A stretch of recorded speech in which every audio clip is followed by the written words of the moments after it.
Okay, time for the SMX medical update. We bring in the good doctor, Joe McGinley of the McGinley Clinic. Now, look, we're going to talk about Jett Lawrence and the TALUS injury again, which we've been talking about multiple times, including last week.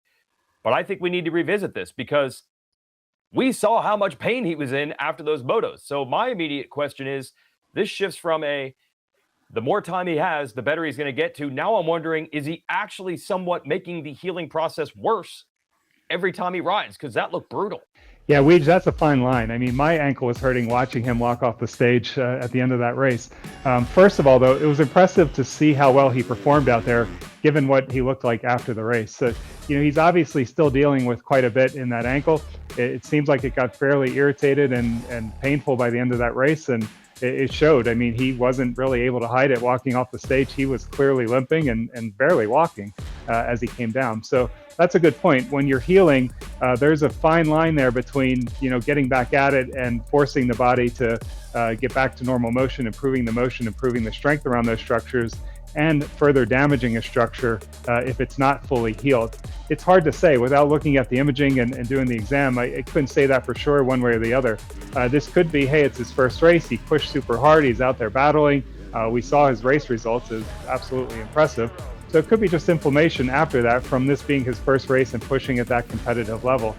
This coming weekend will give us a better idea. So if he goes back out there and it looks the same again, I would start being concerned that he may be pushing a little bit too quickly and causing further inflammation, because when you're repeatedly irritating that area, that inflammation can become chronic, and then you start to irritate the surrounding soft tissues. So the ligaments, the tendons, the muscles, even the fascial planes can get thickened and irritated with repeated inflammation. Now, I'm sure he's getting all type of treatment in between the races and the weeks between the races to help diminish that inflammation, but that repetitive insult to those areas can be problematic.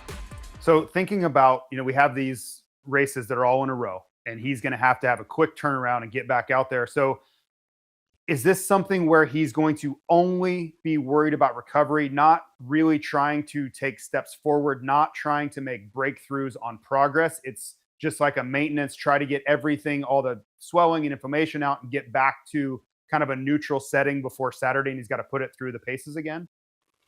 Yeah, JT, as we talked about with what we're doing with Club MX, we're calling recovery an active process now. So, recovery is not just taking time off and putting ice on it. We're, pushing that envelope of getting inflammation down, keeping things strong so that you can get back on the bike sooner.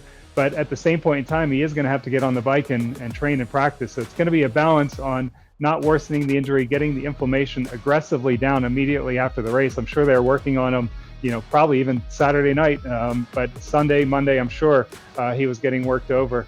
So leading into the race, then, it's going to be a balance of riding time, practice time, training time, and not aggravating the injury during the week, because you want to make sure you're ready to go.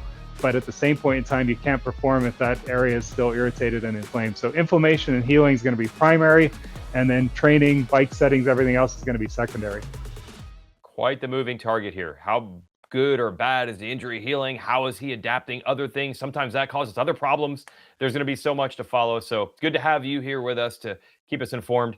And I'm sure we're going to talk to you about this quite a bit throughout the summer. Thanks, Joe. Thanks, Weege. Thanks, guys.